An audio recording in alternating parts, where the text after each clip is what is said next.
नाजरीन अस्सलाम वालेकुम। आपसे दरख्वास्त है कि इस चैनल को सब्सक्राइब करें और अगर वीडियो अच्छी लगे तो इसको लाइक और शेयर करें। नाजरीन, आज हम बात करेंगे खित्ते की एक इंतहाई तशवीशनाक और ख़तरनाक सूरत हाल पर। ऐसी सूरत हाल जिसके असरात सिर्फ ईरान तक महदूद नहीं रहेंगे बल्कि बराह रास्त पाकिस्तान को भी अपनी लपेट में ले सकते हैं। पाकिस्तान के हमसाए ईरान में बज़ाहिर हुकूमत मुखालिफ बड़े एहतजाज नज़र नहीं आ रहे। सड़कों पर वो मनाजिर मौजूद नहीं जो किसी फौरी इनकलाबी तब्दीली की निशानदेही करें, लेकिन इस खामोशी के पीछे जो तूफान पड़ रहा है वो कहीं ज़्यादा ख़तरनाक है। बैनुल-अक़वामी ज़राए बिलखसूस न्यूयॉर्क टाइम्स ने खबर ब्रेक की है कि अमेरिका ईरान पर मुमकिन मिज़ाइल और साइबर हमलों की तैयारी मुकम्मल कर चुका है। ये हमले किसी भी वक्त हो सकते हैं और ये महज सिफारती दबाव नहीं बल्कि बाकायदा अस्करी ऑप्शन ज़ेर गौर है। अमरीकी सदर डोनाल्ड ट्रंप अपने ताज़ा बयान में ईरानी अवाम को बराह रास्त मुखातिब करते हुए कह चुके हैं कि वो एहतजाज जारी रखें, उनके लिए मदद रास्ते में है। ये जुमला महज इखलाकी हिमायत नहीं बल्कि माजी के तजुर्बात बताते हैं कि ऐसे बयानात अक्सर फौजी या खुफिया कार्रवाइयों का पेश खैमा बनते हैं। अब एक अहम सवाल ये है कि अमेरिका इस मुमकिन कार्रवाई में अकेला होगा या फिर इसराइल भी अमेरिका के साथ मिलकर ईरान पर हमला कर सकता है। इतलात के मुताबिक अमेरिका और इसराइल दोनों हाई अलर्ट पर हैं। इसराइली अस्करी और इंटेलिजेंस निज़ाम मुकम्मल तौर पर मुतहरिक है और ईरान की जानिब से वाज़ेह इंतबाह जारी किया जा चुका है कि अगर इस पर हमला हुआ तो खित्ते में जहाँ जहाँ अमरीकी फौजी अड्डे मौजूद हैं वहाँ जवाबी कार्रवाई की जाएगी। यानी ये जंग अगर शुरू हुई तो सिर्फ ईरान और अमेरिका या इसराइल तक महदूद नहीं रहेगी बल्कि पूरा मशरक़ी वस्ता, खलीजी ममालिक और बिल आखिर जनूबी एशिया भी इसकी लपेट में आ सकता है। अब बात करते हैं पाकिस्तान की।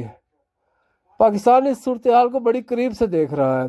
सरकारी सतह पर यह इतलात भी सामने आ रही हैं कि पाकिस्तान बैनुल-अक़वामी सतह पर कशीदगी कम करने के लिए सफारती किरदार अदा करने की कोशिश कर रहा है। ये खुशाइंद बात है, लेकिन सवाल ये है क्या इस सफारतकारी अकेली काफ़ी होगी? पाकिस्तान और ईरान के दरमियान तकरीबन 900 किलोमीटर तवील सरहद है। ये सरहद महज एक जोग्राफियाई लकीर नहीं बल्कि एक सिक्योरिटी हकीकत है। अगर ईरान पर हमला हुआ तो इसके असरात बलोचिस्तान, बॉर्डर सिक्योरिटी, स्मगलिंग, दहशत गर्दी और मुमकिन महाजरीन की सूरत में पाकिस्तान तक ज़रूर पहुँचेंगे।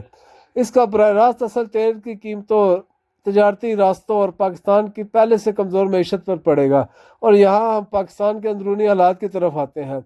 दूसरी जानिब पाकिस्तान में खुद हुकूमत शदीद दबाव में है। दिलचस्प और तशवीशनाक बात यह है कि हुकूमत की अपनी रिपोर्ट ने माशी सूरत हाल की कली खोल दी है। हुकूमत ने इतराफ़ किया है कि माशी मास पर हालात तसल्ली बख्श नहीं। इसी एतराफ़ के बाद इसहाक डार की सरबराही में एक कैंप कमेटी कायम की गई है जो एक नया माशी रोड मैप तैयार कर रही है। सवाल यह है कि क्या ये महज कागजी कार्रवाई होगी या वाकई ज़मीनी सतह पर कुछ बदलेगा। इसी दौरान पाकिस्तान तहरीक इंसाफ 8 फरवरी को एहतजाज की तैयारी कर रही है।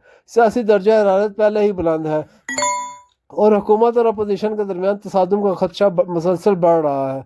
इस तनाजुर में सिंध के वज़ीर इत्तलात शर्जील इनाम मेमन का एक दावा भी सामने आया है। उनका कहना है कि सोहेल अफरीदी के दौरे के दौरान कराची में 9 मई जैसे वाक़यात को दोहराने की कोशिश की गई। ये एक संगीन इल्ज़ाम है। सवाल ये है कि क्या इस दावे के सबूत मौजूद हैं या ये महज सियासी बयानिया है जिसके ज़रिए आने वाले एहतजाज को मुतनाज़ बनाया जा रहा है। नाज़रीन, इन तमाम अमामिल को अगर एक साथ जोड़ कर देखा जाए तो तस्वीर खासी तशवीशनाक बनती है। एक तरफ पाकिस्तान के गिर्द जंग के बादल मंडला रहे हैं। ईरान पर मुमकिन हमला पाकिस्तान के लिए महज एक खारजी खबर नहीं बल्कि एक बराह रास्त सिक्योरिटी चैलेंज है। दूसरी तरफ अंदरून मुल्क माशी कमज़ोरी, सियासी कशीदगी और तजारती सियासत का शिकार है। पाकिस्तान को अपनी मगरबी सरहद पर सिक्योरिटी सख्त करना होगी। बलूचिस्तान में इंटेलिजेंस और इंतज़ामी तैयारियों को मजबूत बनाना होगा। मुमकिन महाजरीन की आमद के लिए मनसूबाबंदी करना होगी और सबसे बढ़कर अंदरूनी सियासी इस्तेकाम को यकीनी बनाना होगा। ये वक्त जज्बाती फैसलों का नहीं बल्कि स्ट्रेटेजिक न्यूट्रलिटी, होशियारी और मतवाज़न सफारतकारी का है। अगर पाकिस्तान इस नाजुक मरहले पर दाखिली खलफशार में उलझ गया तो बैरूनी बहरान हमारे लिए कई गुना ज़्यादा ख़तरनाक साबित हो सकता है। सवाल अब ये नहीं कि खित्ते में क्या होगा, सवाल ये है कि पाकिस्तान इस तूफ़ान के लिए कितना तैयार है। नाजरीन, अब बात करते हैं साबिक army chief general Asif Nawaz Janjua की मौत की और उससे जुड़े चंद अहम सवालात। पाकिस्तान की अस्करी और सियासी तारीख में बाज़ वाक़यात ऐसे हैं جو سرکاری فائلوں میں تو بند ہو جاتے ہیں مگر عوامی شعور میں سوال بن کر زندہ رہتے ہیں۔ جنرل آصف نواز جنجوعہ کی اچانک موت بھی ایسا ہی ایک واقعہ ہے جسے 3 دہائیاں گزرنے کے باوجود شک و شبہ کی نظر سے دیکھا جاتا ہے۔ 8 جنوری 1993 کو پاکستان کے حاضر service army chief general Asif Nawaz Janjua کے انتقال کی خبر نے پورے ملک کو ہلا کر رکھ دیا۔ سرکاری طور پر بتایا گیا کہ انہیں دل کا دورہ پڑا، مگر جس سیاسی اور عسکری ماحول میں یہ واقعہ پیش آیا اس نے اس موت کو محض ایک طبی واقعہ بننے نہ دیا۔ یہ وہ دور تھا جب ملک شدید سیاسی بحران کا شکار تھا۔ صدر غلام اسحاق خان اور وزیر اعظم نواز شریف کے درمیان آئینی اختیارات کی کشمکش جاری تھی۔ کراچی میں فوجی آپریشن ہو رہا تھا، جناح پور جیسے متنازع الزامات سامنے آ چکے تھے اور ماشاء اللہ کی افواہیں گردش کر رہی تھی۔ ایسے میں فوج کو ایک ثالث قوت کے طور پر دیکھا جا رہا تھا۔ اسی پس منظر میں آرمی چیف کی اچانک موت نے فطری طور پر کئی سوالات کو جنم دیا۔ یہ سوالات اس وقت مزید گہرے ہو گئے جب جنرل آصف نواز کے بھائی شجاع نواز نے اپنی کتاب کراس سورڈز میں ایک ایسا واقعہ بیان کیا جس نے شکوک کو نئی زندگی دی۔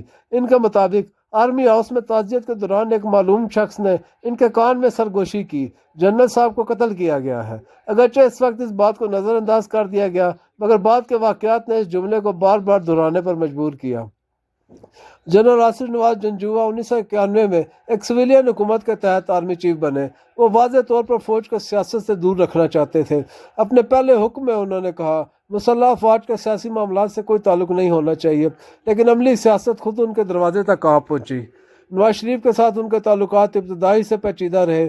BMW گاڑی کے تحفے سے انکار، فوج میں ترقیوں پر اختلاف، ISI کے سربراہ کی تقرری اور کراچی آپریشن جیسے معاملات نے دونوں کے درمیان فاصلے بڑھا دیے۔ اسی دوران شواہد سامنے آئے کہ جنرل آصف نواز کو اندرون ملک اور بیرون ملک دونوں جگہوں سے مارشاء اللہ لگانے کی ترغیب دی گئی۔ امریکہ میں ان کو مبینہ طور پر یہ اشارہ دیا گیا کہ اگر وہ اقتدار سنبھالیں تو واشنگٹن کو اعتراض نہیں ہوگا، مگر جنرل آصف نواز نے اس پیشکش کو ٹھکرا دیا۔ ان کا موقف واضح تھا، فوج سیاست میں مداخلت نہیں کرے گی۔ اس سیاسی کشمکش کے درمیان 8 جنوری 1993 کو آرمی ہاؤس میں ورزش کے دوران انہیں دل کا دورہ پڑا اور وہ جاں بر نہ ہو سکے۔ معاملہ شاید یہیں ختم ہو جاتا مگر چند ماہ بعد جنرل آصف نواز کی اہلیہ نصرت آصف نواز نے دعویٰ کیا کہ ان کے شوہر کو آہستہ آہستہ زہر دیا گیا۔ امریکی فورینزک لیبارٹری میں بالوں کے نمونے کے تجزیے میں آرسینک کی غیر معمولی مقدار سامنے آئی جس نے معاملے کو ایک نیا رخ دیا۔ عدالتی کمیشن بنا، غیر ملکی فورینزک ماہرین کو بلایا گیا، قبر کشائی ہوئی، پوسٹ مارٹم ہوا اور بالآخر سرکاری رپورٹ نے موت کو قدرتی قرار دے دیا۔ رپورٹ کے مطابق زہر دینے کے کوئی حتمی شواہد نہیں ملے، لیکن شجاع نواز سمیت کئی لوگوں کے سوالات باقی رہے۔ اگر آرسینک کی مقدار زیادہ تھی تو پھر نتائج مختلف کیوں نکلے؟ تحقیقات میں تاخیر اور شفافیت کی کمی نے شکوک کو مزید بڑھایا۔ سینئر صحافیوں اور تجزیہ کاروں کے مطابق اگر اس موت میں کسی سیاسی یا سویلین کردار کا کوئی ٹھوس ثبوت مل جاتا تو اسٹیبلشمنٹ اسے کبھی نظر انداز نہ کرتی، مگر پھر بھی یہ حقیقت اپنی جگہ قائم ہے کہ جنرل آصف نواز کی وفات نے ملکی سیاست کا رخ بدل دیا۔ ان کے بعد آنے والے واقعات، نواز شریف حکومت کی برطرفی، بحالی اور پھر کاکڑ فارمولہ، سب اسی سیاسی بحران کی کڑیاں ہیں۔ جنرل آصف نواز جنجوعہ کی موت شاید سرکاری طور پر حل شدہ معاملہ ہو مگر عوامی سطح پر یہ آج بھی ایک سوال ہے، ایک ایسا سوال جو پاکستان کی تاریخ کے ان ابواب کی یاد دلاتا ہے جہاں طاقت، سیاست اور خاموشی ایک دوسرے سے گڈ مڈ ہو جاتے ہیں۔ ناظرین، اب بات کرتے ہیں محمود خان اچکزئی کی۔ ذرائع کے مطابق وزیر اعظم شہباز شریف نے محمود خان اچکزئی سے ملاقات کے لیے رابطہ کیا تھا، تاہم محمود خان اچکزئی نے ملاقات کرنے سے انکار کر دیا۔ ان کے قریبی ساتھیوں کا کہنا ہے کہ پاکستان تحریک انصاف انہیں قومی اسمبلی میں قائد حزب اختلاف بنانے کا ارادہ رکھتی ہے اور اس الیکشن کا شیڈیول بھی جاری ہو چکا ہے۔ ایسے میں اگر محمود خان اچکزئی وزیر اعظم شہباز شریف سے ملاقات کرتے تو PTI ناراض ہو سکتی تھی، جس کے نتیجے میں قائد حزب اختلاف کا منصب خطرے میں پڑ سکتا تھا۔ اسی ممکنہ سیاسی نقصان کو مد نظر رکھتے ہوئے اور قومی اسمبلی میں اپوزیشن لیڈر بننے کے مقصد کے تحت محمود خان اچکزئی نے وزیر اعظم سے ملاقات نہ کرنے کا فیصلہ کیا۔ ناظرین، آپ سے درخواست ہے کہ اس ویڈیو کے کنٹینٹ کے حوالے سے اپنی قیمتی رائے ضرور دیں۔ ناظرین، اگر آپ کو یہ ویڈیو پسند آئی ہو تو اس چینل کو سبسکرائب کریں اور اس ویڈیو کو لائک اور شیئر کریں۔ شکریہ۔